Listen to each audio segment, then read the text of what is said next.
Right. I believe we are live. My sincere apologies. I had a small technical glitch. We've had to recreate the stream, and but we are back. And thank you to the audience for switching over. Yeah, I am very blessed to have an audience like yourselves, but also these amazing guests. We have Usama Dakdok, whom I've met in the past, and who's very well known and highly respected in the apologetics community. Someone who's well known for his incredible knowledge.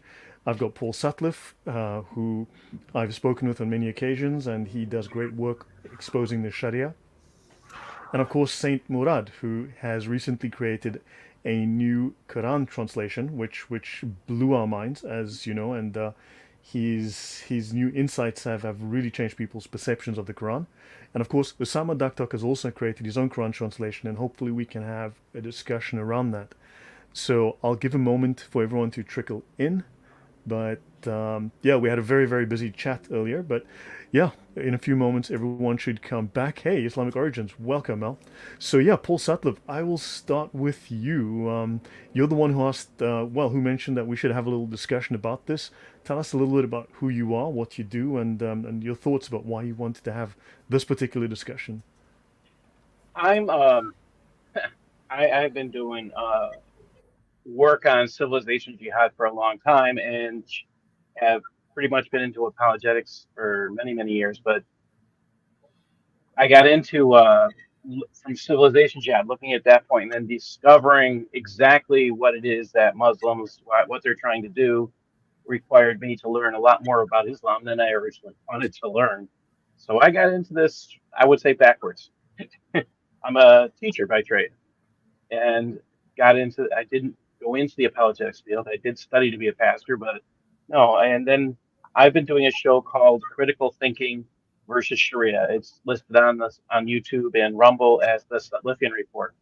And I work Critical with Usama thinking Dakdok. versus Sharia. Paul, this shows a lack of belief, a lack of faith, and I believe it marks you as an Islamophobe and potentially a bigot. Well, if we're asking the questions Muslims are afraid to ask, is what it comes down to. If they know their Sharia more than they know the Quran, is what I am discovering. And I think it's hilarious because I just went to a mosque with Osama. You've got to ask him about that trip. So we went Okay, to Cleveland and we went to a mosque, and it was clear. This imam, he said he kind of hinted that he inherited the job. And I said to him after all this, I said, "You're the first imam I've ever heard of that didn't have to know Sharia to get the job as an imam." He says, no, I had to know it. And he started quoting me word for word the requirement of, how the mom has to know Sharia. It was word for word right out of Reliance of the Traveler. And I was like, wow, okay. So right. I recognize that because that's something we've gone through. Yeah, And not let's to say pause a that encounter moment, was Paul, because I wrong. want to give the other guests a chance, and we will come back to that. I mean, some interesting points, but yeah. So your focus is the Sharia, Yes. and yeah, we can definitely raise some of that. And then Usama, I'm very grateful that you're on the channel. It's really nice to have you here to discuss with you. I mean, you're a legend in the community, I believe, and yeah, very well liked, very well respected. So please tell us a bit about yourself. Sure. I was born in Egypt a good 55 years ago, the best months, October and 1969. And I came to America. Actually, I grew up in a Christian home in Egypt. So I got to learn about Islam all the years of my life in school. It's part of our education. And I also have the privilege to be in social study college in Egypt, where we study a couple of years on Sharia, Islamic law concerning marriage and divorce. And then I came to America a good 34 years ago, 33 years ago to be exact, 1991. I don't know what is this, 33 years ago. And that's where for the first time, I was in Carolina, North Carolina. I met with some Muslim men who just happened to be niche of Islam. Is not a true Muslim. Of course, there are some kind of cult from within the cult of Islam. And then I started meeting different Muslims in different parts of this country. And that's where I felt the call of the Lord in my life to start this ministry to the Muslim people. For a good 10 years or so, I was doing it in the Arabic language. That is in this internet program is called Pal Talk, where we debated Muslims all over the world. And then Right. the last 24 years, I decided to do it full time as a ministry. And that's when I went to New Orleans Baptist Theological Seminary. And I have a couple of degree, a bachelor in Christian education and a master degree in theology that make me like a professional missionary. Wow.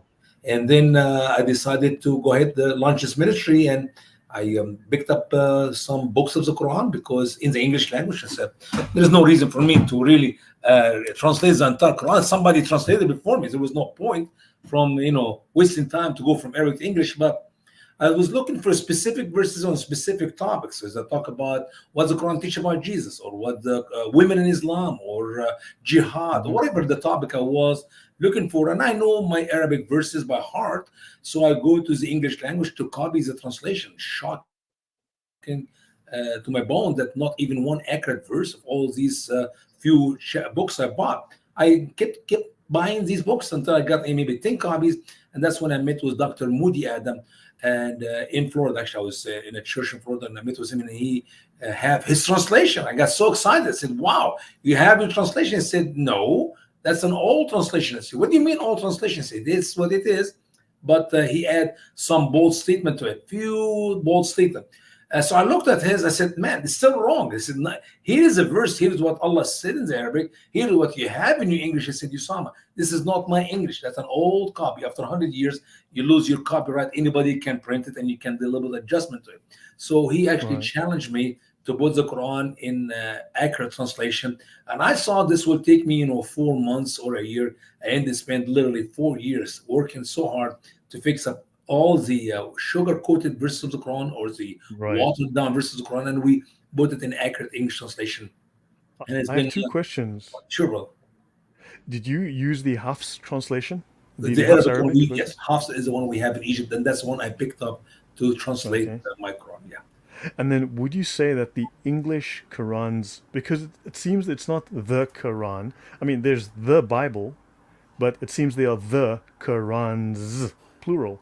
Would you say that the English versions we have today are interpretations and not actual translations? No, it is actually most of a translation, except when it comes to specific verses, and they will play the game of give you the meaning of these words. When in reality, I can open any page, the entire page, word for word, English, Arabic to English, except when it comes to specific verses which makes Islam look bad, or show some falsehood of the doctrine, the ideologies, the teaching of Allah in the Quran. And that's when they somehow play games of covering up the errors by putting the meaning of the Quran. But literally, any translation, if you open Yusuf Ali, Shakir, Bakhtallah, Rashad, whatever translation we have out there, you see they are translating the Quran almost right, except where they have to use deception to deceive the people of the West. Because if they have done like what I have done in my translation, I believe, as we have seen throughout the last 17, 18 years of our ministry, when Muslims read my translation, they leave Islam.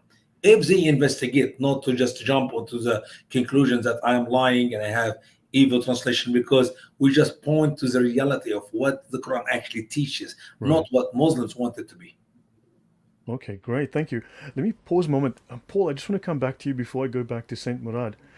You wanted to convene the panel to discuss this. What did you think was the important pressing issue, and what we want to highlight here today about I think one of the most fascinating things about what Usama has done is he points out the large number of non-Arabic words. So Saint Murad capitalizes on this, and Usama Dakdok capitalizes on this.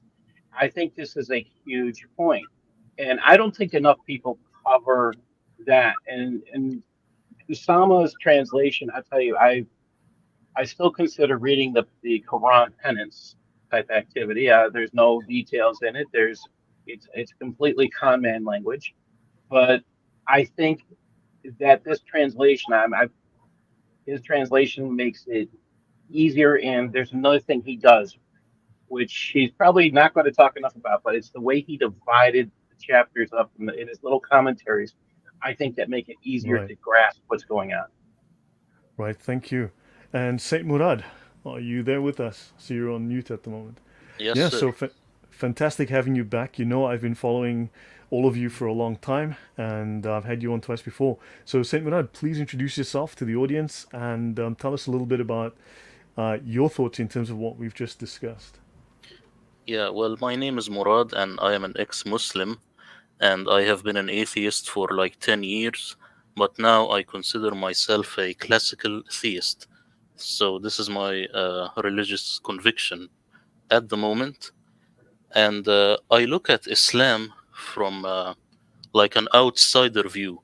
I try to look at Islam without the standard Islamic narrative whatsoever.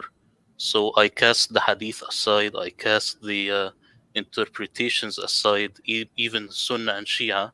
I put them aside and I try to reconstruct what actually happened without the Islamic history, because most of these Islamic writings, they come from, if you are lucky, the 10th century. That's like a snippet of Al-Bukhari. And we have a Moroccan scholar who has come to the conclusion by just looking at the manuscripts that Al-Bukhari, you get a complete Bukhari by the time of World War One. This is when you get the complete collection. And this is in a book in Arabic. It's called Sahih al-Bukhari Nihayat Ustura, meaning Sahih al-Bukhari, the end of a myth. Until today, no one Yes. has actually debunked this guy. So when you read the outside sources of Islam, you will find that you have a very different Muhammad that may be detached from the Quran altogether. And as you know, I have this theory that the Quran doesn't know Muhammad. He has been shoved in there by the Abbasids, and with time, it kept getting crazier and crazier. So the way I look at things is very different than the usual polemics, you see? That is, man, that's another mind-blowing statement. And as we know, I mean, that's incredible news, because I know that book is only in Arabic. It has not been, I believe, translated into English, and I believe it is suppressed in its native country. I think he was an Egyptian author, right? The one I'm talking The about is the Moroccan. end of Moroccan. Okay, the end of the myth. Yeah, it's been suppressed there. It's very controversial. It would be great if we can get a translation. But even Bukhari suffers from exactly the same. The Hadiths suffer from exactly the same issue as the multiple variants, like the Quran does. These Qira'at, they are Qira'at of Bukhari as well, which leaves you with these ambiguous and often, occasionally, contradictory Hadiths. So thank you very much. Yeah. So Usama, you've got a Quran translation, and Saint Murad has a Quran translation, and translation is, even in the Bible, it's not exact. You have interpretation versus translation. So there are these questions you have to make depending on whether you go word for word or meaning for meaning or a mixture. But we were having a brief discussion. Do you want to tell us your thoughts on translation, what you did, how you did it, why you did it, and your questions for Saint Murad, and then we can discuss that. But the Quran, as we've seen, is the English versions are clearly not accurate or faithful in many cases. And if you look at the Bridges Quran translation, where they've got the 10 Qira'at, you find contradictions. She versus him, and things like that. And there are plenty of different between one Arabic Quran and the other. It's amazing when you grow up in Egypt believing what the professor would teach you, that there's only one pure Quran, never been changed, never been corrupted, not even one word, not even one dot. And it is, and some actually come up boldly to lie to say we have it from the days of Osman all the way until today. And the more I study the Quran, the more I'm investigating the words which Muhammad used in the Quran. I found that it's impossible that this is the Osmani Quran, because if that is a work of Osman or the early Muslim followers of Muhammad, we would not have found these 279 non-Arabic words in the Quran, especially with words we Arab know it very well. You go in the Quran, you see the word Jamal, or in the Arabic language, the word Jamal for camel. I mean, you know the Arab buys their camel, and camels are in the Arab world. So what is camel? It's a Jamal. You go to Quran chapter 12, and you see the word Ba'ir, which is a non-Arabic word of Syriac word, which is the word camel. So why we have the word Ba'ir as a non-Arabic word in the story of Joseph in the Quran, when in reality, it's not even an Arabic word. This is just an example. Sometimes Muhammad used words in the Quran. When you look at the English translators, you find that they literally play a game. They use the word money instead of the word dirhams. Well, what is dirham? It is the money was used around 711, 712 after Christ.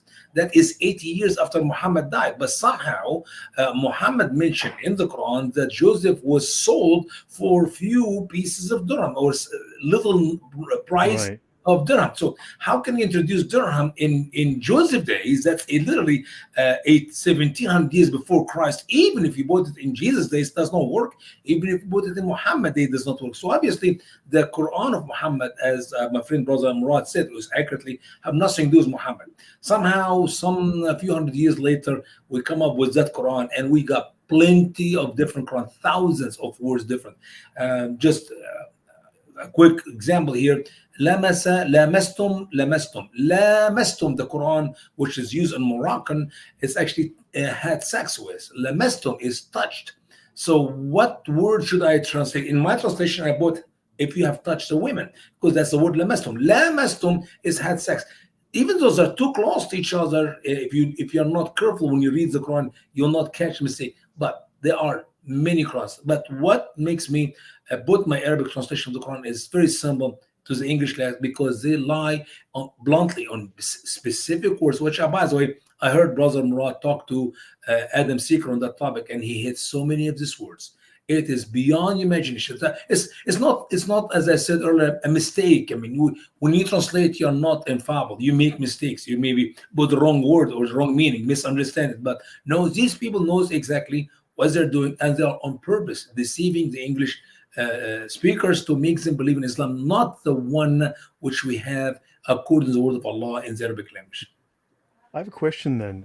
Because something like 85% or more of Muslims don't speak Arabic, and many thus default to English, this means that these translations, these official translations, are also deceiving Muslims. Yeah, it is.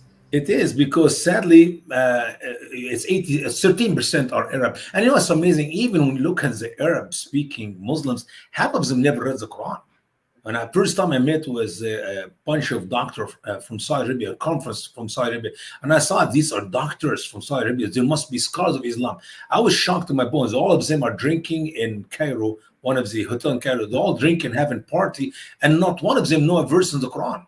These are the 45, 50 years old professional doctors who do not know jack about Allah or Muhammad. So I don't know how many of the real Muslims in the world speak Arabic and understand the Arabic language. But in the country of Indonesia, 220 million people there. I've been there twice doing some mission work, ministering to the Muslim people of Indonesia. Imagine 220 million Muslims in Indonesia do not know their right hand from their left hand. That is the largest Muslim country in the world. Yeah, and it's And also they are becoming more radicalized. easy. And if you put me as an imam in any of these foreign Muslim country, and I can make out of them whatever I want. Wow. Yeah. Any comment, Paul, before we... I find that this happens with Sharia also. We were just going through this section on trade yesterday, on yesterday's show, and they're hiding their love of slavery. It's not being translated into English. They're hiding all of Right. it. And Yeah. that, I mean, there's many things, but that's just something we were talking about yesterday. Yeah, we know it's been removed from the Reliance of the Traveler, but you can find the chapters on slavery. I had to compile material for Adam Seeker, and he's covered it in his channel, and I've done so as well in the Hidayah. So if you go to the Hidayah, you'll find dozens and dozens of pages on the laws of slavery, the Sharia laws, and yeah, you can cover that there. And it's, yeah, I mean, I posted a few things which upset some Muslims recently on the few people realize that the European slave trade to Muslim Africa is at minimum 4 times bigger, if not 10 to 15 times bigger than the African slave trade to North America. So you're looking at between 1600 and 1800, you're looking at something like 5 million Europeans were trafficked from Europe to Africa by Muslim slave traders, whereas only something like 350,000 to 500,000 Africans went west to North America. 15 million went south to South America, and then something like 60 to 80 million blacks, 80% of whom did not survive, went to Saudi Arabia. Where are the blacks in Saudi Arabia? Where are the blacks in Saudi Arabia? The blacks in America have increased 100-fold. Yeah. Yeah. Yeah, and add to that also, brother, about the number of slaves who survived and made it to Saudi Arabia, but they were promised to receive their freedom if they win the battle. So they went to fight for the Muslims and end being killed in these wars, and they never received their freedom. So it's a very sad story. Yeah, very, very sad. Yeah, Saint Murad, any thoughts you add, given what we've heard from Usama, because you seem to have common findings, of course, on these falsified words, and any themes that you want to maybe raise that you think are relevant. Yeah, I just want to tell the people the main difference between my work and the work of Osama is that I see the Quran as a document that has nothing to do with Muhammad. It has been fabricated later, and reading Muhammad into the Quran is actually a much later invention. Even the 4 mentions of Muhammad in the Quran might not be mentioning this Arabian prophet. So when I look at the Quran with this lens, then suddenly I get a lot of different results. Like, let's say, for example, abrogation. When I created the concordance and I looked at this word at every instance, I found that it does not mean abrogate.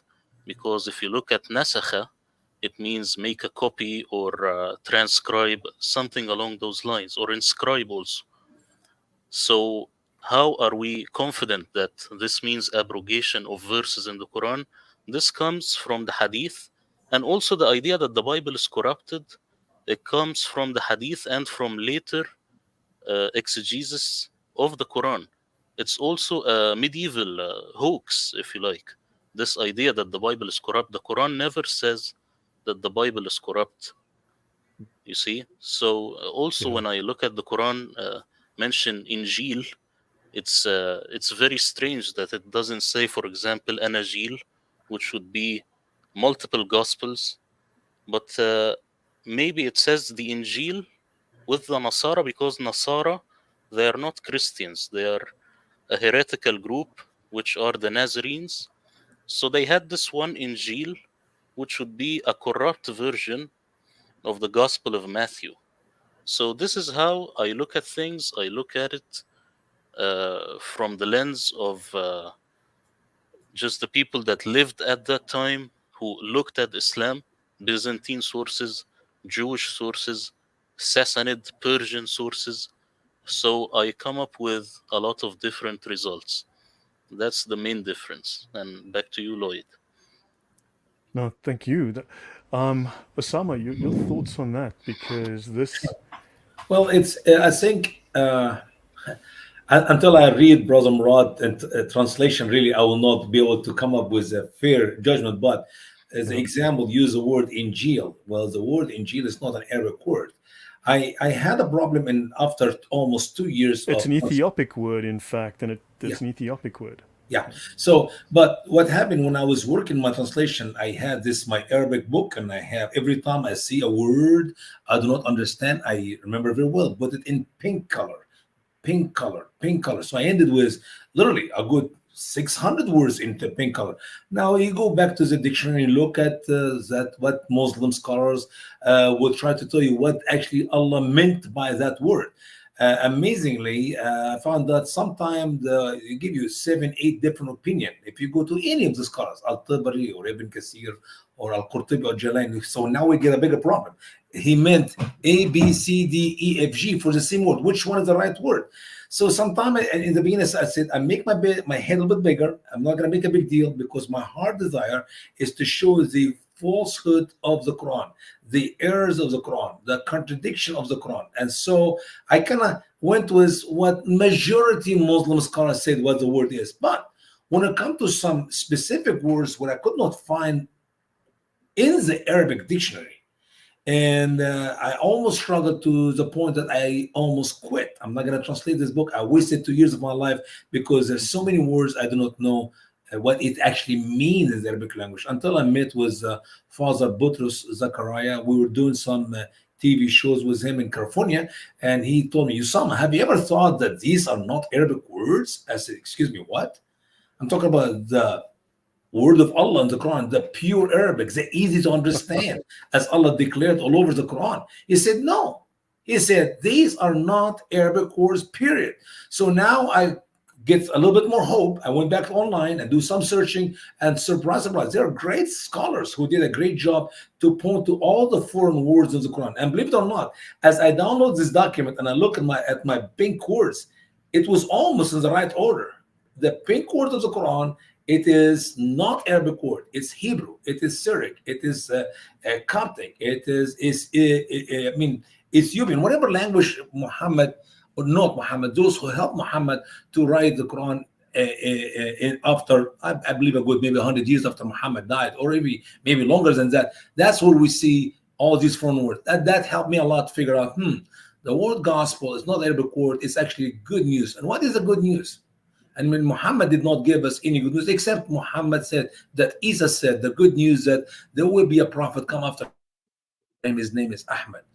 The word Ahmed is I praise you. It's a Hebrew word. The word Muhammad is the praised one, or the one who is worthy. Mahmud, the one who is worthy to be praised. These are not actually names. These are. And the archaeology proves, as far back as 518, which is long before Muhammad was born, that the word Muhammad referred to the God of the Jews. Yeah, the praised one. It is the praised one. Correct. Yeah. So obviously, I'm actually going to be. Yeah. Sorry. Go on, please. Well, so anyway, we know for sure that it was not about a man by the name Muhammad. That Muhammad or Ahmaduka, Surah's description, though, in the book of Psalms, it's talking about. And the real name of Muhammad we know is Qasim, not Muhammad. No, his mama never called him Muhammad. Come here, Muhammad. Goes there, Muhammad. Qasim is Muhammad's real name, and Muslim cannot deny that. How do we know? I know because Muhammad is a title. So how do we know his name is Qasim? Well, because we have in many hadiths where he was mentioned to be that is his name. So you cannot. It's not in the Quran. So it's from the hadith and from outside sources of Muslim. They believe, actually, a good friend of mine who did an great article on that topic, and proved without any doubt, Qasim is Muhammad's real name, not Muhammad. I'll have a question about that in a moment. Paul, anything you want to ask or add? I think it's funny that the only prophet not named by name in the entire Quran is Hadiths. Now, why would that be? Yeah. Someone asked me about the Quranist movement, the Quran-only movement. Now, according to the Sharia, a Muslim that denies the Hadith, the Sunnah, effectively is an apostate, right? That's in the Sharia. However, I find that there are a couple of legitimate Quranists. However, I don't find that their position is believable, nor are they honest. Because, for instance, if you ask a Muslim, what are the names of Muhammad's wives? They'll say, oh, it was Betty, Sally, Jeannie, Harriet, Helen, and Joan, right? And you say, show me on which page in the Quran I can find that list of names, please. And it's not in the Quran. So how can you know anything about Muhammad's life from the Quran if it's not in the Quran? So therefore, they don't dispute the names of Muhammad's wives as just as one simple example, yet they say they're Quranists, Quran only, yet they don't dispute the names of Muhammad's wives, which are not in the Quran and come from the Sunnah. So I don't find that these people are honest or believable. I believe that they are using this as a claim to defend themselves against the embarrassment of the Sunnah. Yeah, Brother Murad, you have to understand,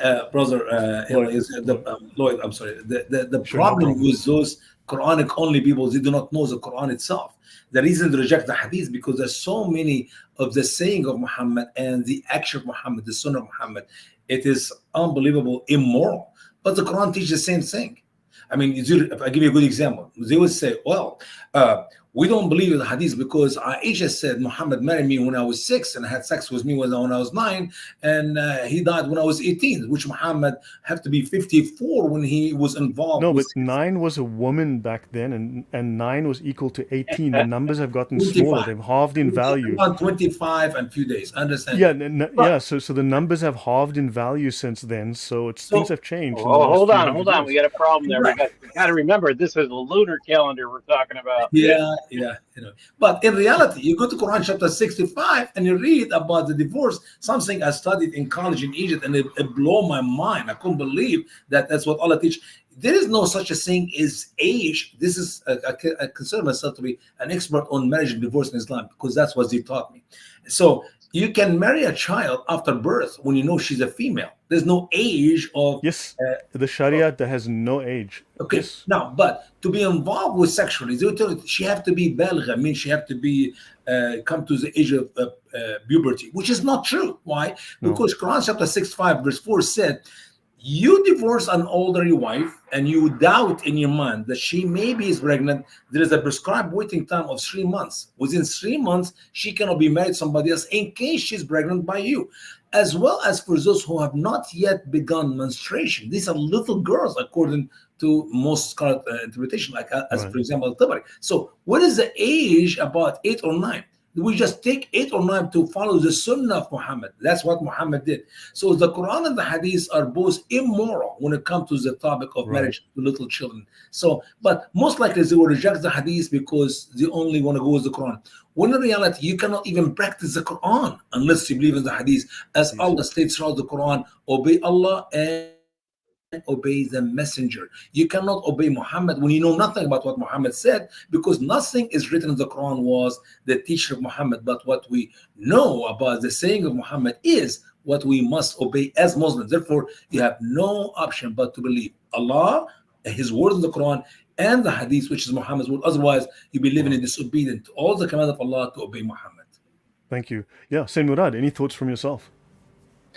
Yeah, I just wanted to add something about the word Arabic, Arabi. This word itself, Christoph Luxemburg says, it itself is Aramaic, and it means something like clear. So the word mubin would be evidenced, like backed with evidence, and Arabiyun would be clear. So this itself will throw the whole Quran is Arabic legend out of the window. And it makes sense, because why would you call the Quran Arabic if it's clearly Arabic? But let me tell you why this whole thing began. Muslims, they used to call Al-Ajam or Ajami for the Persians only. This is something that people don't know. Persians are Bilad al-Ajam. Arab are the Arabians, people from Arabia. And Say this that word is again, please. which Ajam. Ajam. Oh, okay. Ajam are Persians exclusively, not just any foreigner or non-Arab. And you can find this in maps in the medieval times. So this is imposed from the standard Islamic narrative that the Quran is Arabic and it's not Ajami, not Persian. Maybe they are fighting Salman the Persian actually having a hand in writing the Quran, some of the Quran, as the Byzantine King Leo III used to accuse Muslims. So as you can see, there are multiple layers. What Usama is saying is correct, but it's a layer. Like if you think of it as an onion, he could be the outer layer. The Wow. words, the stuff that he's using is from the medieval times. I'm trying to go deeper into the onion at a more primitive stage with the Quran. Yes, Lloyd. Wow. Yeah, your thoughts, Osama. I see you nodding your head. Any thoughts from your side? Well, it's not an easy subject. I mean, literally, you talk about going back to a good over 1400 years to translate what Muslims claim to put there and bring it to us here.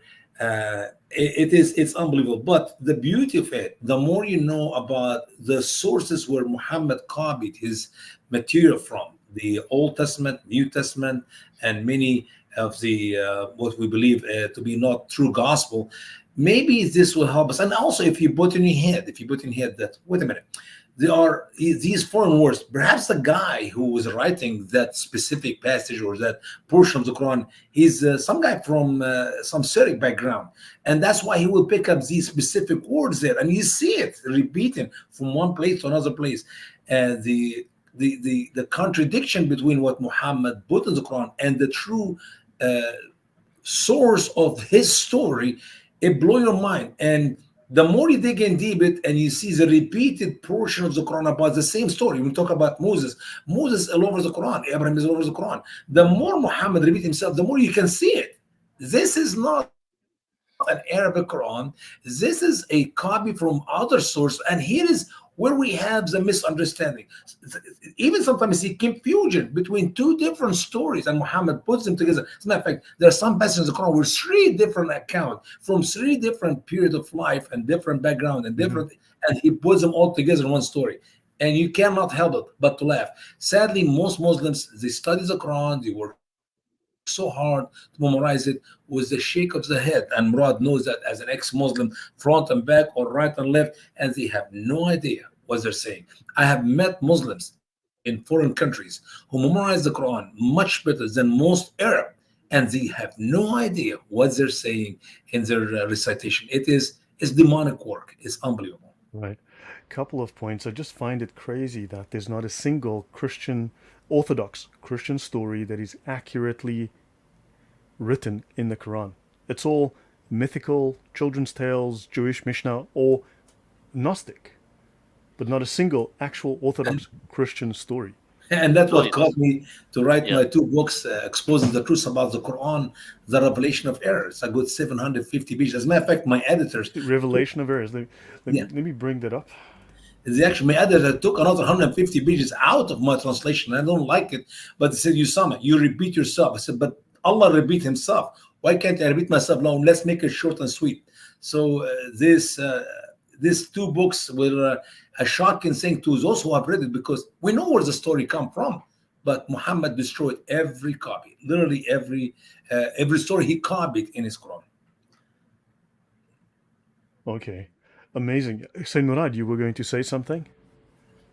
Yeah, about the Bible, I think the authors of the Quran, I call them authors because I think it's not Muhammad, they are authors. They had no access to a Bible, but they had access to a corrupt version of Matthew, which is the Gospel of the Nazarenes, and there were Right. heretical Jews called the Judaizers that helped this movement of Mu'mineen start, probably around Iraq and Syria region. So that's why the Quran is talking to um, fringe Heretical groups. Jewish Messianic group. Yes, but it's outside of the Bible and the canon. You see? Yeah, in fact I've been meaning I read these notes maybe 3 years ago. I had access to I found a couple of theses, university dissertations written in the 30s and 50s and 60s, and I read them, and I've been meaning to do a talk on them on my channel for about 3 years now, which discusses the early history of Christianity in Arabia, which many scholars deny. But we can see that Christianity was well established, and there was a massive fight, which is crazy what you mentioned about the Gospel of Matthew, because the Christians had theirs, and then there were like 5 or 6 Gnostic groups with their fake versions, and there were massive theological battles over who has the correct one. And much of this is centered around Najran, which is in southern Arabia, very close to Yemen, and this area was called Arabia Heresium Ferax, or Arabia, the bearer of heresies. Because when they were kicked out of Rome, they went to Haran, they went to Najran, and they went to Alexandria in Egypt. So these were epicenters of heresy. Yeah, so thank you. That's a really interesting point, Murad. Yeah, Yeah, these also, people. sorry, Yeah, okay. please These go on. people they thought that the Gospel of Matthew was the only correct gospel, but without the genealogy. It was called the Gospel of the Nazarenes, and they had this Hebrew version of it. So I believe that these are the groups that were close to the first believers, or Saracens as they are called in the sources, Ishmaelites, no Muslims, and they Hmm. wanted to conquer the Holy Land. That's what I believe the Quran is talking about. It's as Odon Lafontaine says, I like his thesis. This Judeo-Nazarene teachers who were teaching these warriors how to act when they try and reconquer the Holy Land. That's what history, actual history, tells us outside of the Islamic narrative. There is no Badr, there is no Uhud, there is no. This stuff you will not find. Even the Jewish massacres that Muhammad supposedly did with the Jews, you will never find any Jewish source citing such stuff. So that's why I Hmm. say that the standard Islamic narrative is, at the very least, flimsy. It's not history. Wow, yeah. That is, Murad, honestly, and also Sama, I mean, this information is so difficult for us to process because we've believed these Yeah. lies for so long. Well, I kind of like the old story because they show you how savage Islam is. Like maybe it's a massacre of Bani Qurayza, but now I Mhm. know for sure this is not true. So it's like I'm not very happy about it. But But they obviously did it as an example, as a showcase of yeah, Muhammad's power and how he. But you know, Um, Osama, sorry to cut you off, go Lloyd. on, please. Go on. Osama, I have tried to look at these massacres from Jewish sources, and I went to the Jewish encyclopedia, and then I found it. I looked at the citation right under, and it was from Al-Tabari. I know. So, Well, and you so know they what? themselves, they do not Yes. know. How, Yeah. It is sad because that is the influence of Islam on the rewriting of the history of what took place in the past. I mean, how many times I hear here in America preachers, famous ones, who will tell me that if Abraham did not have any involvement with Hagar, we will not have the Ishmaelites and the Mohammedans. Imagine that here, great professors and great teachers and great, they have doctorate degree, these things that the Arab are the descendants of Ishmael. When in reality, a simple reading to Genesis account, chapter 25, I mean, in one chapter, God puts them, here's Arab, the first 6 verses, here's the Ishmaelite below them, two different nations. Arab are the descendant of Keturah, the wife of Abraham, whom he married after the death of Sarah, and they live in the country of the east. That's where Job lived, and we can tie her descendants to the Arab country. In the same chapter, verse 18, down he sees that here is Ishmael, who was, by the way, were married to an Egyptian wife according to the Genesis account, and who have from her 12 sons, and we know their names, and we know where they lived. They lived between Assyria and Havilah, front of Egypt, and Assyria, northern part, which the part which God promised Abraham that his children will have, part of the promise, Abrahamic promise God had with Abraham in Genesis 15. So, but just because Muslims said that they are the descendant of Ishmael, now that influence the preachers of the West, and they repeat the same lies, and now they're convincing the West that, hey, Ishmaelites have something to do with Muhammad. When in reality, they're two different separate people group, two different nations, two different locations for living. Right. So that's the reality. And you know what's more than that, worse than that? We do not even know who Muhammad's father is. Abdullah died 3 years before Muhammad was born. So if you do not know who is your father, how in the world you can tie yourself to some other people group?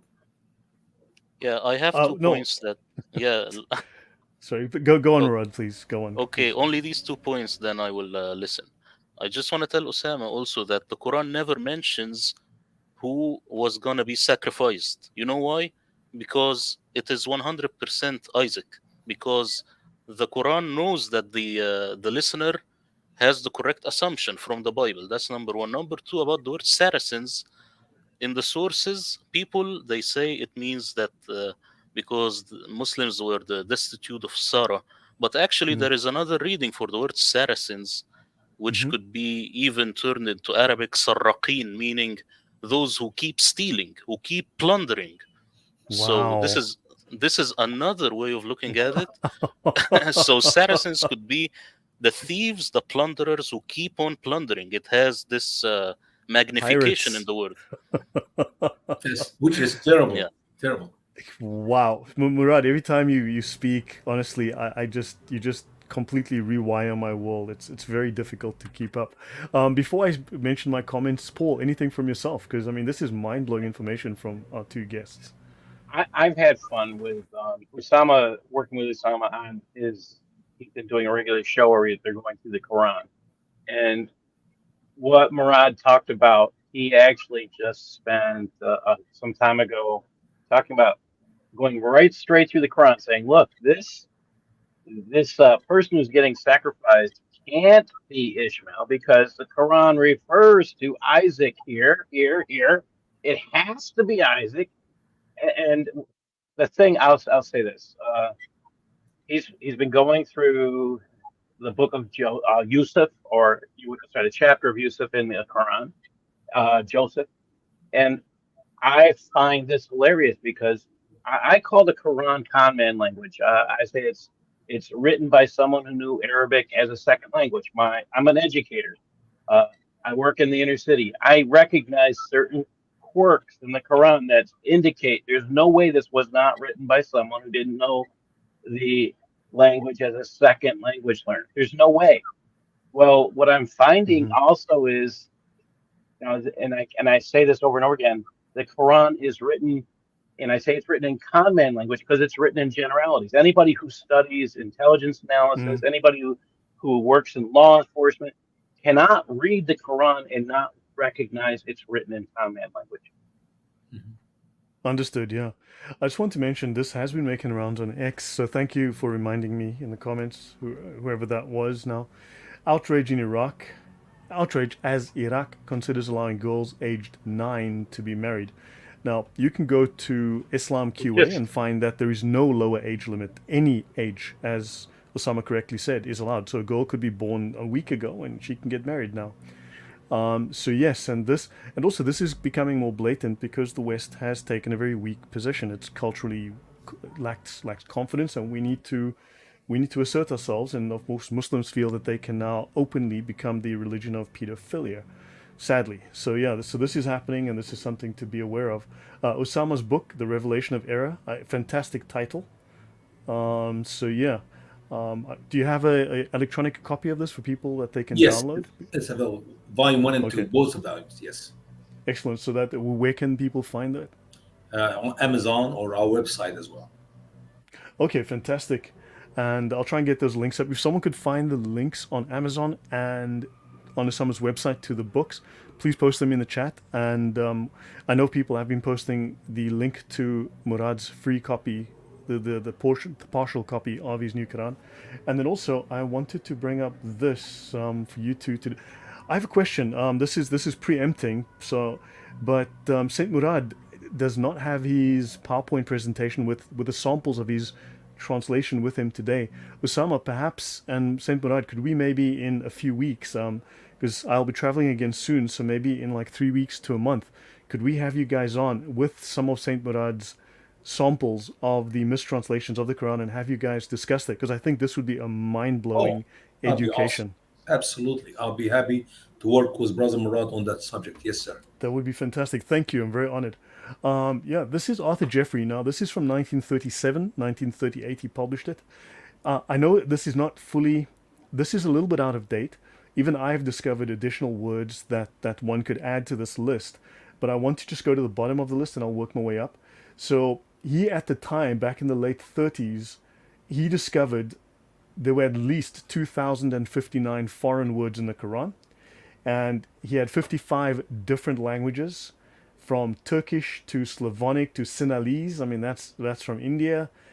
Even potentially a Norse word, Georgian, right? I haven't heard of most of these languages. Tamil, Parthian, that's Iran. That's Iran, and that was an area where there was lots of heresy as well. Amharic, right? You've got, and then of course you've got up here Ethiopic. Now, if you add these together, you've got roughly 200 Ethiopic words, and then you've got about 10 Coptic words. So you've got a significantly higher proportion of Ethiopic, East African, Northeast African words than you have Coptic, which tells you there's something of a Southern African, sorry, no, Southern Arabian, East African, because those two areas were linked culturally, militarily, as well as financially back then. So there's certainly a strong Ethiopic element. And you've got Greek, Hebrew, Aramaic, Syriac. And you can see nearly 400 Syriac words, 300 Aramaic, 257 Hebrew. So your thoughts on that? Saint Murad, maybe you can go first on that. Yeah, you see, there is no language that suddenly appears, and Arabic is not different. But since Muslims they have this myth, Arabic being the language of Allah and stuff, you can destroy this myth by saying that the word Arabi it itself it just means clear, and this word itself is Syriac. So this is funny for people who say Quran is Arabic. That's number one. So that will remove the problem. There is no problem now. You have Syriac, you have Aramaic. I think this will open the question is that where did the Quran actually come from? I think it comes from the area of Syria, and this is where the Umayyads ruled. The Quran basically comes from the Umayyads. Abdul Malik is the one who created the final version, and then the Abbasids came in with the Sunnah. This is what you find in actual history, actually. You do not find Uthman, but you find Abdul Malik ibn Marwan. You find his influence. You find his coins. You find his actual back and forth with the Byzantine emperor. This is actual history, but Uthman is a myth created by the Umayyads because Uthman was from this lineage. So they throw it back to him. That's what Well, I look, think. we don't have Muhammad's original Quran. We don't have Uthman's Quran. And the language of the Quran is not Qurayshi, even though it was supposedly written in the Qurayshi dialect. So, all of this is myth. And you've got all of these foreign words. Yeah, Usama, you were nodding your head there. Your Yeah, thoughts. it's just funny because I have read, I mean, I'm 55 years, I have read few hundreds of books of my life, and I never read in the beginning of any book, it says, this is English book. It's clear English. This is Hebrew book. It is clear Hebrew. This is French book. I mean, even the famous writers like Shakespeare, he never put, this is my poetry. It's in the English language. It's clear language, except the Quran. Why Allah puts in the Quran is pure Arabic. You don't have Muhammad just ignores these ideas that this is pure Arabic and it's an Arabic book. We will not have this discussion right now. But it's another error in the Quran that Allah declared it is clear book in the Arabic language when we know for sure it's not Arabic. There's no chance that book can be written by Arab. And I mean, for years I say Mecca Quran, Medina Quran, Mecca Quran, Medina Quran. I'm sorry. Nothing is written in Mecca and nothing is written in Medina. Nothing is written in Muhammad days when he was alive. It has to be, I'm guessing, at least 100 years after Muhammad when somebody picked that these poetry for us in these foreign words. Right, there's a lot of foreign words. Your thoughts, Saint Murad? Yeah, I agree. Let me tell you about the Mecca and Medina phases. This is very funny. But the reason, I guess, they created this is to make Muhammad another Moses that was being persecuted, he and his people, and then he went out of Egypt. So you will have this theme all over the Sunnah trying to make Muhammad another Moses and another Joshua. This is the myth. This is the Muhammadan myth. And don't forget that the very first biography of Muhammad, actually the Caliph is the one who ordered Ibn Hisham to write it for his son. So this is not something that is a historical work. This is something that's mostly fiction. If you're gonna write for the Caliph's son, you better make him laugh. You better make him cry. It's something like this. So it's a myth. I just have a point, and thanks, Mal, because Mal, I did mention that this talk that I've done 2 parts, and I'm doing a third, which is the unreliability of the Sirah and the Hadiths, and Mal shared with me a year ago, and I've just been adding my own spin to this. But look, you've got Mecca somewhere down here on the left-hand side, right, roughly close to the S here of Saudi Arabia. Then you've got these Sahih Bukhari, Uzbekistan, Iran for Sahih Muslim, Iran for Ibn Majah, Iran, Abu Dawud, Uzbekistan, Tirmidhi, Turkmenistan, Sunan al-Nasai. I mean, this is all out here. I mean, why wasn't this stuff written in Mecca if Mecca is the epicenter of the world's oldest city, the world's blah, blah, blah. It just boggles the mind. Why is this all happening out here? Lloyd, do But you that's know, another lie. Lloyd, do you Go know ahead, this? Yeah, you know this slide? This is mine. The one you That's have. that's okay. So I created this in like 2020 or something. So Mal stole it from you. I stole it from Mal, and then I know that Jay Smith stole it somewhere along the line too. So I keep finding it everywhere. I'm happy that people. Finally, we have an author. So hold on, hang on. Credit Saint Murad. Wait a minute. How about Usama Dakdok? I've been talking about that for enough years. Hold on, hang on. And Usama. Usama Okay, Dakdok. thank you. Now I'm I'm happy. good with that. Usama, your thoughts on this? Since It's just if you've been, here's the truth. Joseph Goebbels said that statement years ago. If you tell a lie big enough and keep repeating it, people eventually come to believe it. Muslims believe all the lies, which I used to believe when I grew up in Egypt. I mean, you can't help it.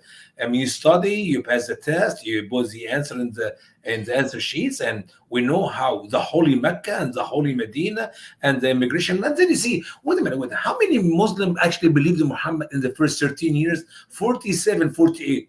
And the people of Christ could not kill them. Oh no, they could not kill them. Don't forget, it was only in the 14th century that it was a consensus, or the 15th century, that Muslims had a consensus that the Quran was mutawatir, that the Quran was actually the word of Allah. That was a very late consensus. Yeah. So, but what I'm saying is, when you study even the material talk about Mecca and the material talk about Medina, it does not make any sense how hard it is for the people, the angels of Christ, to kill Muhammad and the 47 of his believers who believed in him on all these 13 years and end the story. No. They make up stories, and they make up, like Murad said, yes, there must be an exodus from Muhammad because Muhammad is like Moses and actually greater than Moses. And so you come up with all this propaganda lies, and we've been taught all our life, you believe it, and we share it to your children and your grandchildren, everybody believe it. So we're in reality, there was no life, not in Mecca. We don't have any archaeological evidence that Mecca and that Medina exist in Muhammad days, unless we're off with a good 150 years or so. Maybe they can bring some people there. But can you imagine Ishmael was dropped there at Mecca with his mama alone? There was nobody there. And then a little bit later, found out Ishmael is the first man who spoke the Arabic language. Even though, no, Osama, they were dropped in the world's oldest city, in the middle of the world's oldest city, right next to the Kaaba and the Zamzam well, which is the oldest, and the Kaaba is the world's oldest temple. It's the first one made by Adam, who was 30 meters tall. Adam made a building too small for him to fit inside, and when they got there, the Zamzam was just missing, and the Kaaba was just missing accidentally, and she had to run to the hills to look for the city. I was going to tell the whole story. Now you go ahead. My apologies. I will. but what I'm saying is, if you think about this, and then we'll learn that Ishmael is the first man who spoke the Arabic language, which is amazing. But somehow he married two different Arab wives, and their family are the one who taught him how to speak the Arabic language. So how in the world he's the first man to speak the Arabic language when he learned from somebody else? So anyway, the story does not add. If Muslim would just use logic and common sense and read their own historian writings and investigate, just take, my advice to the Muslim is this: take the Islamic glasses, the black one, off your eyes and read the text, whatever you're reading about Islam, without that, oh, it must be perfect, it must be true, it must be holy. Just remove this glass out and read what is written in your Quran, in the whatever material you read, and you found that it's fishy, it smells bad, it's not true. Yeah. Hey, Usama, how many questions do you have about? Are we talking about creating for Sir Yusuf? I'm sorry, I can't hear Paul. Say again. For chapter 12, how many questions are we talking about? We actually am talking about over 140. But and by the way, I'm glad you mentioned that, Paul. Here we go. It's a challenge for any Muslim who would like to debate a young Jewish or Christian girl around 9 or 10 years old. I'm not gonna bring any Murad. You're not welcome, Murad. Nobody will do that. We pick up a nice 9, 10 years young girl who is a Jew or a Christian to debate the best Muslim scholars. We're gonna give the Muslims, say, 100 questions, just simple 100 questions, and he have an open quiz, which means he can open the Quran and search in the whole entire Quran back and forth about Joseph. And all what the Muslim scholar will do is just answer one right. 100 questions, you answer one right, and you win the debate. On the opposite now, the Jewish or Christian young girl, 19 years old, if they answer one wrong of the same 100 questions, the Muslim still wins the debate. I mean, that's how pathetic it is. And it is an open book quiz. I mean, anybody can answer the question. And I will not allow the Muslims to use Ibn Kathir who is actually copying the Bible in his interpretation. So just use your Quran, this clear, beautiful Quran, to answer one of 100 questions about Joseph accurately using the Quran only. Yeah. Tell me, I mean, when you tell Muslims, look, you claim that Mecca is the oldest city, that civilization spread from Mecca to the rest of the world, that it's the oldest temple, the Kaaba, that it's the oldest city, it was a major city for a long time, and you go, so how come when Hagar got there with Ishmael, there was literally nothing there but sand? No city, no people, no Kaaba, no Zamzam. Then an angel's wing scratched and the Zamzam came. Ishmael's heel hit the ground and the Zamzam came. A bird pecked in the ground and the Zamzam came. And she ran between these two hills to look, and there was nothing. And when you tell them so, and then you, at the same time as you're claiming that there was a barren wasteland, as the Quran itself says, and they claim there was the oldest city, this is utterly contradictory. I mean, there is no reconciling. What excuse do they give? And there's no answer. Maybe Murad know an answer. Murad, your thoughts? Lloyd, Mecca is not in the Quran. We got Becca. We got Becca and we got Mecca. Becca would be the valley of Becca, which is close to Jerusalem. The valley of weeping. Right. Bible talk about it, yeah. Yeah. Mecca, when it says ببطن Mecca, it means by the belly. Actually, Mecca, if you look at it from a Syriac perspective by Christoph Luxemburg, he says it's actually Ma'ka, meaning a battle. So in the midst of a battle, this could not be a place. And let me tell you, in my translation, I do not have even the word Yathrib, because within the Quran, you have the word Tathrib. Tathrib and Yathrib, they have the same root. It means rebuke. So when it says Ya Ahli Yathrib, it doesn't necessarily mean, oh, people of Yathrib. It means, oh, you people who keep on rebuking one another. You see? So this is what you get when you look at it from a linguistic perspective and cast aside the Islamic narrative. Yeah. Well, I mean, this is the world's biggest hoax. And if you think, and if you guys think that my translation is hard to understand, well, good luck to figure out Murad translation. I took it easy. I'm serious. I took it easy. I just so many of the things I'm looking. I cannot wait to get your Quran, Murad. But so many of the word, I just said, you know what? Just let it go. Just let it go. Don't make a big deal. Let's get the major important stuff out and let it go. I think Murad is picking too deep. God helps the Muslims. This comment, Lloyd, you see, Mel is saying Yathrib was renamed Medina until 12th century. What does this tell you? It tells you that the Quran, Medina which was in the Sirah, the Quran, which was in the Sana'a manuscript, when you look at the manuscript, when it has the word Yathrib, it doesn't necessarily mean that place. You see, that's the idea. And this, as I tell you always, the standard Islamic narrative is a medieval forgery. And don't ever forget the Crusades. What the Crusades did in the Islamic world was shocking to the Muslims. They were shocked to the fact that Jerusalem was retaken by the Crusaders. This itself generated a whole new level to the Islamic narrative. And also, do not forget the Mongols. The Mongols almost single-handedly eradicated Islam. Then what? Then you have to come up with all kinds of fiqh, all kinds of hatred towards non-Muslim, all kinds of new Sharia.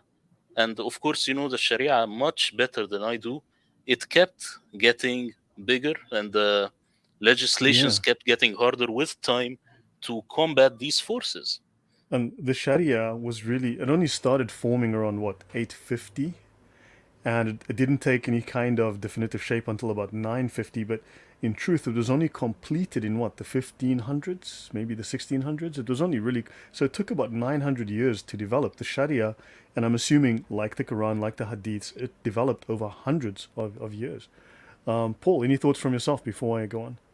I find that the entire Sharia is developed as an afterthought.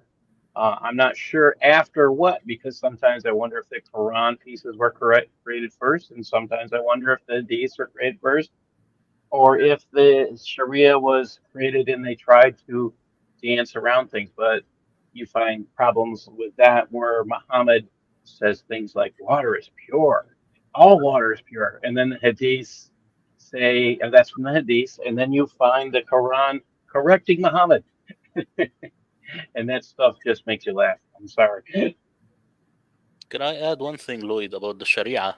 You have to Yeah. put it in context. There is something with the Islamic narrative that we forget the context, which is geographical and also historical. You say it started at 850. Uh, the first question you should always have in mind is who was the caliph? Because the caliph he was God. He used to decide everything. And Hmm. during 950, with the Abbasids, you have to think of the riots going on and all these people who wanted to take the caliph down. And actually, one of them was called Al Muqanna, the masked one. And this was like a socialist revolution. You have to look into these revolutions because these legislations in the Sharia, uh, some of them are a counter to these revolutions. So this is very critical because it's what the caliph wants is what the caliph gets. It's not the Quran. Forget the Quran. It doesn't play a big role in Sharia actually. Okay, that's really yeah. So the because look, I've been doing now the hadiths, right? And I mean these, according to Western scholars and even according to Muslim scholars, these isnads are just fabricated, right? There's so much controversy, so much doubt, so many issues that have been discovered, even by Muslim scholars who are casting doubt on the hadith, saying that, and we also know, and they're saying, for instance, that hadiths were created and isnads were created to support given theological, social, religious, political, or whatever positions at a given time for a given group. So people would come up with contradictory hadiths to support their position and redact it back to the past and claim the Quran and claim that Muhammad did so and so on. I mean, so the Quran, I think, was a football that was kicked around, and we know Muslims are great at destroying past evidence and then trying to say, well, this is the only Quran, really, and there was nothing else before. And we know the Sunnah manuscript is actually not Uthmanic. It seems to be one of those deviant Qurans Yeah. that they try to burn. Your thoughts, Usama? Yeah, I'd like to say something about the saying of Muhammad. Muhammad, according to the Muslim believes that he began his prophethood when he was 40. He died at the age of 63, 23 years. If you collect the saying of Muhammad and just give it to somebody to read, it will make him a guy who lived roughly around 200 years. There's no way Muhammad said what Muslim claims that he said. It's a fact. I mean, not talk about the subject and the contradiction of the saying. I'm talking about the timing. You know, we know that Jesus lived. We know that Jesus did a great ministry for 3.5 years. And if we collect the red words out of the gospel, which is 100%, we know Jesus said these red words, it will make a good couple of hours, maybe 3 hours worth of reading. Now, you go to Muhammad days, that's, I know a little bit later, 600 years later, but how in the world Muhammad had any time to make up all these sayings?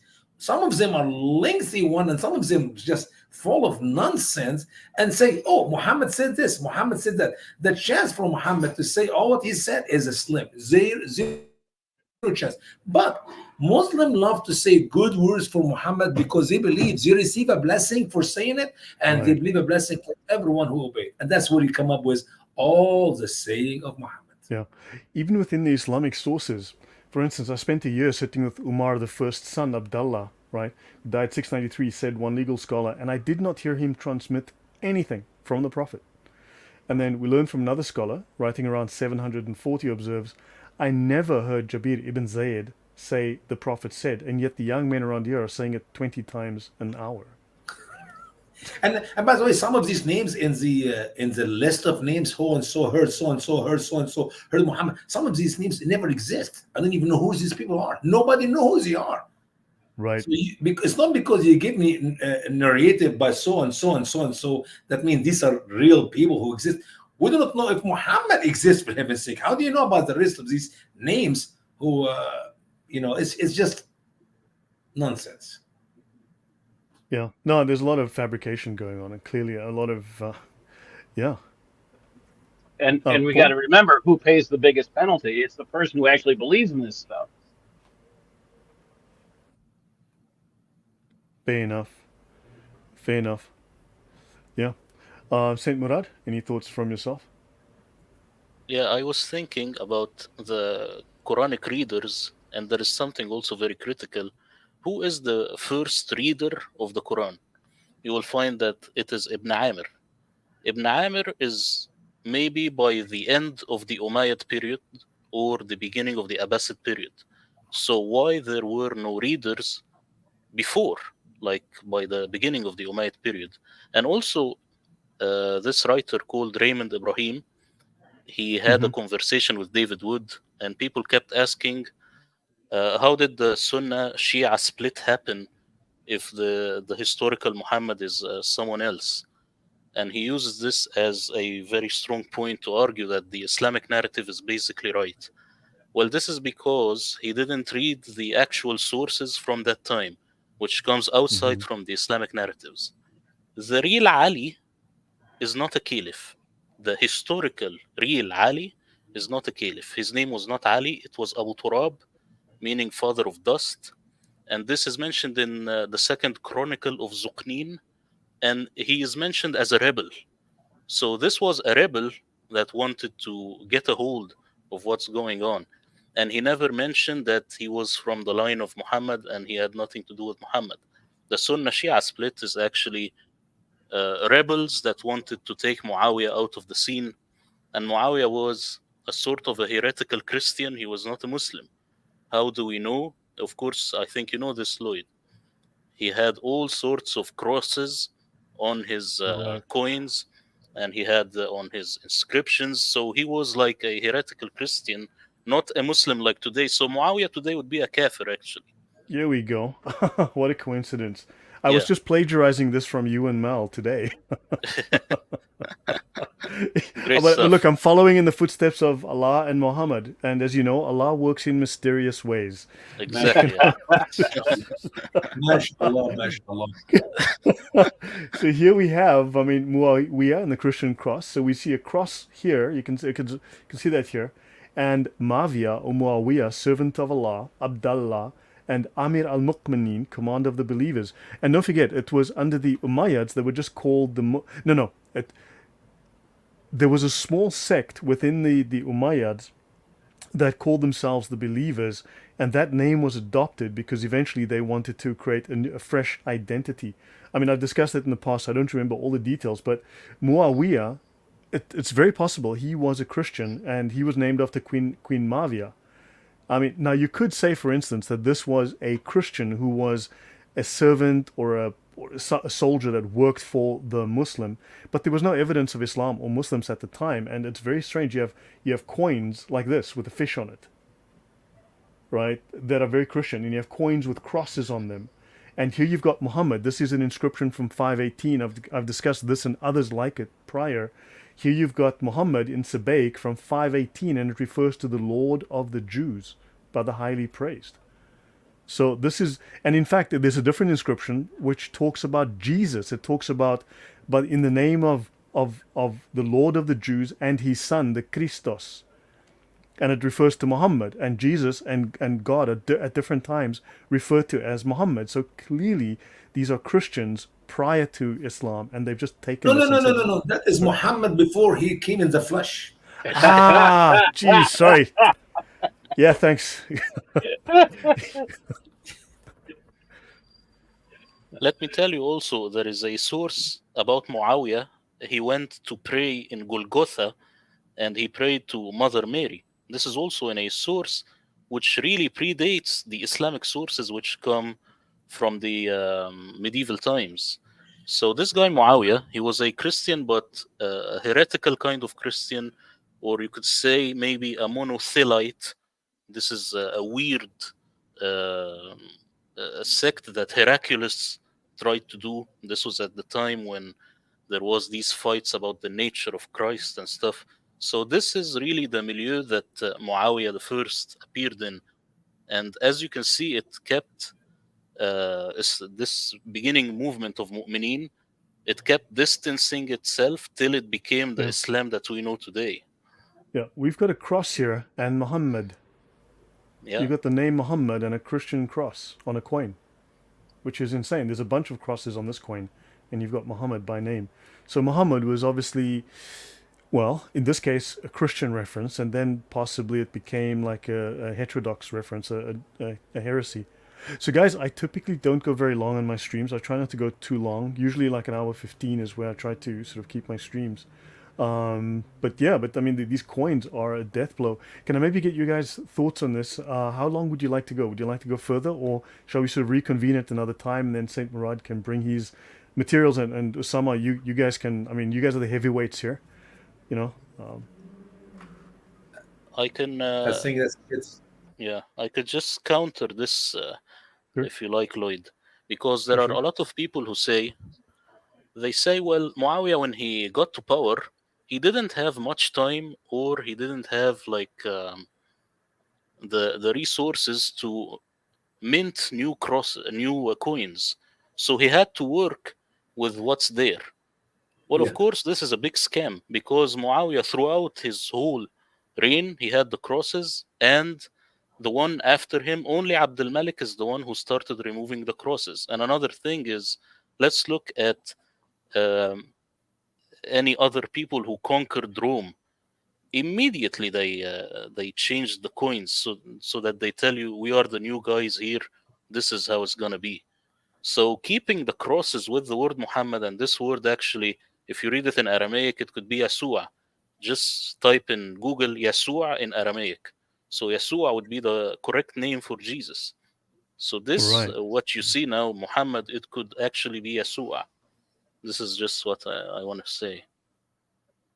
Okay, so, but it feels like we're slowly unraveling a mystery, and I mean, because of the internet, because of the efforts we've all made, it looks like Islam. I just feel like it's unraveling, it's falling apart, and historically, the historical method is what is killing it. Any thoughts from yourself, Osama? well, I think we have good introduction today for the work of our translations, and I really want to dig into it so we can get to another program soon, Lord's willing, maybe in a week or 2 weeks, whatever time you fit with Brother Murad and both of you guys. And I'd love to show our wonderful English audience. Here is what Allah said in the Arabic language. Here's what Muslim scholar translated, and here is what actually said in the English language. And I'd love to hear what Murad think of my translation, if he can come up with some of his verses. And I would like to, get to know a little bit more, because I have not read yet anything from Brother Murad translation. And I know Oh well, he's given a sample for people to read, and maybe we can use that sample. That'll be a good idea too. yeah, dude, I'm thrilled. This would be great. Quran versus Quran. It's like, you had the dance off in Zoolander. Now we're gonna have the Quran off. And I do not know, Loyal, do you allow Muslim to come, and maybe the kind of gives them a chance to ask questions or give comments in the end of our I mean, program? we could do that. Look, typically I don't do that, Okay. Okay. that, but I certainly could. I mean, there's no reason not to. But I mean, typically that's not what I do on my channel. There's plenty that do blood sports, on the internet. But yeah, certainly we could do that. I prefer to keep mine sort of uninterrupted, Sure. and but yeah, I mean, we could certainly consider that. If you want to let me know, we could bring someone up afterwards to ask questions. But I would generally prefer that we deliver our message first, And and then then open the floor. Yeah, before we get stuck with interruptions and propaganda. sure. That'll Okay, be yeah, awesome. that would be great. Yeah, Paul, any thoughts from yourself? Well, I always find it from a teacher's point of view. I'm still stuck on the term Saris, and you said it meant the thieves who don't stop stealing. Did I understand that correctly? Yeah, Sariq would be the one who steals, but Sarraqin would be those who continuously or who keep on stealing. So it has this sort of continuity and consistency to it. Sarraqin. Pirates. This is a Pirates. yeah. I'm gonna be laughing about that for a while. I have to do a little bit more research, but if that's what it means, boy, it should change our history books. But remember, I am saying this is one of the possibilities. I'm not Abilities, saying yeah. this is This is the only way of looking at it. Yeah, look, I can tell you now, all of our minds, the whole audience is thinking, yep, thieves sounds about right. That's Well, It fit yeah, the being the description, educator, I'm sorry, being the sorry, educator, Osama. and Usama's in on this too, because again, we came about this different directions. He's been doing something for quite a long time on the errors in the textbooks, and it's funny because I started doing that, and I didn't realize he'd already done it. And I'm just looking at the textbooks that we have now, and they are so corrupted. Um, it's disgusting to think that what we're teaching our kids now is what created our problem in the United States, where all those it starts in elementary schools, it goes all the way through the high schools, and boy, if you look at what we teaching kids about Islam and in favor of Islam now, you'd be disgusted. Yeah, but I'm look, that's guessing the Qatari same in money that's Poland. infecting, that's Qatari and Saudi money that's infecting your Yes, education system from yes, K through to university. And you're yes. seeing it on the streets with these Hamas protests. Hamas So, lovers, yes, Hamas lovers. Yeah. yeah. And you know what's amazing? I talked about these lies. We have a presentation in our ministry. It's called Lies in the Textbooks, where we cover 15 of these lies. And the first three lies was about Israel. And I did this presentation for a good, maybe 11 years, 12 years.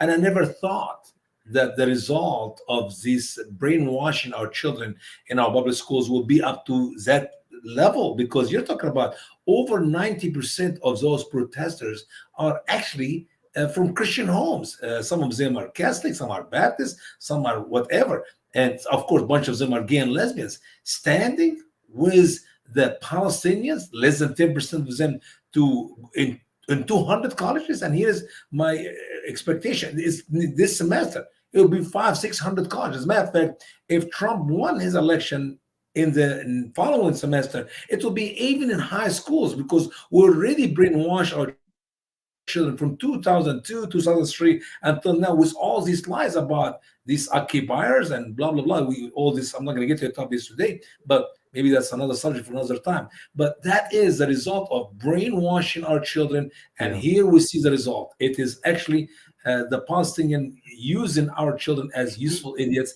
for their own benefit, and for the benefit of the Muslim, for the destruction of America. Yeah, this is unfortunate, but look, I think all of us in our own way, we fight the fight. We try to get the truth out there. Yeah. I believe we can win we have the facts. So, but yeah, we're fighting a big machine, but I just believe that, as I tell people, we need to be the grains of sand. That grain of sand turns into a landslide. We need to be the grain of sand in the gears. And enough grains of sand and you jam those gears. You just Amen. grind them till they stop. Amen. And this is what we do. Yeah, Saint Murad. Thanks, Usama. Saint Murad, final thoughts from yourself, and then we can wrap up. I think, but I'd love to have you guys back. I mean, this is great, and that whole Quran discussion, the interpretation, would be amazing. Yeah, thank you very much for inviting me, Lloyd, and thank you, Paul, for making this possible, and thank you, Osama, for having an open mind about my approach, because sometimes maybe we contradict each other. This is not a problem. And about just one word about this Palestinian stuff, let me tell the LGBTQ community that if you go to Palestine, you will never return, because you will be thrown off a very high cliff. So No, there'll be a yeah, rooftop party given in your honor. yeah. So as what was it, JD Vance? No, it was Benjamin Netanyahu said, chickens for KFC. KFC. yeah. So thank you very much. Yeah. So guys, yeah. Any final words, Usama? And Very simple. Is good. When I finished my project 15 years ago, I was always hoping and praying that somebody else beside me will come up with a better translation. And sadly, so far I have not seen. I'm looking for Murad's one. I think it's going to be a powerful one. And the funny thing is, when people looked at my translation, those who does not speak Arabic, they were quick to judge. It's an evil translation. It's propaganda. It's not true. And I said, let's look at the text in Arabic. Well, we do not know Arabic. Well, God help me. How can I prove to you that I'm actually doing the right translation when you don't know the Arabic language? But somehow Murad will make me more credible, even though maybe, I'm not sure, maybe we have disagreement, but it doesn't matter really. If we will throw the Bible out because we have different wording of the translation, we'll not have the 40 English translation today. And I believe all of them are accurate, unless there is agenda like the Muslim agenda of hiding and sugarcoating. So look forward to have another meeting with all of you, especially Brother Murad, as we'll discuss these differences between the propaganda translation and our translation. Hopefully, we'll have some good solid ground. Right. You know what's crazy? There was someone that came on earlier and they were like, so do you think that these two token Arabs lend weight to you and credibility to your argument? I mean, I'm not even going to get into a debate with that person or discussion. I simply banned the account because they're not trying to engage in good faith. They're simply trying to troll and undermine. It's propagandizing. I mean, it's crazy. I get called a token black when it's convenient by these white liberal leftists because I don't toe their narrative, and you guys are now suddenly token Arabs, which means you're not real Arabs. I just find that, you know, that they will, yeah, you guys are Arabs and you speak the language, and you've got some guy with some Italian sounding name that wants to undermine you. Yeah. I love it when you say, what credibility do you have to translate the Quran? And I said, what credibility Yusuf Ali or Shakir or Baqtallah have to translate your Quran? They don't speak Arabic language. They were foreigners. At least my credibility is my mother tongue. I grew up speaking it. Fair enough. And you grew up in that neighborhood, in that milieu amongst Muslims in Egypt. So yeah. So thank you. Yeah, very powerful. But yeah, so guys, thank you very much. This has been a great honor. It's been an education for sure. And yeah, I have a trip coming up soon. I need to travel to the east, and I'll come back. So then in 2 or 3 weeks would be fine. I've got intermittent travel and other things coming up. So yeah, but I'd love to have you back, and we'll prepare and advertise it. And I'll try not to mess up with my streaming. I think I know what I did wrong. So guys, but thank you. This has been amazing, an amazing education. I mean, two, really legends now. Yeah. So guys, thank you very much, and we'll see you all soon. And God bless everyone. And I hope it's been an education. Spread the word. And thank you very much for the super chats. Much appreciated for the support. And please look up the books, buy the books, support Saint Murad. Go to his site, links in the description, I believe. Get his free copy, and of course Usama's books. Please support them as well. Get a copy. All right. Thank you guys. We'll call it a night, and God bless.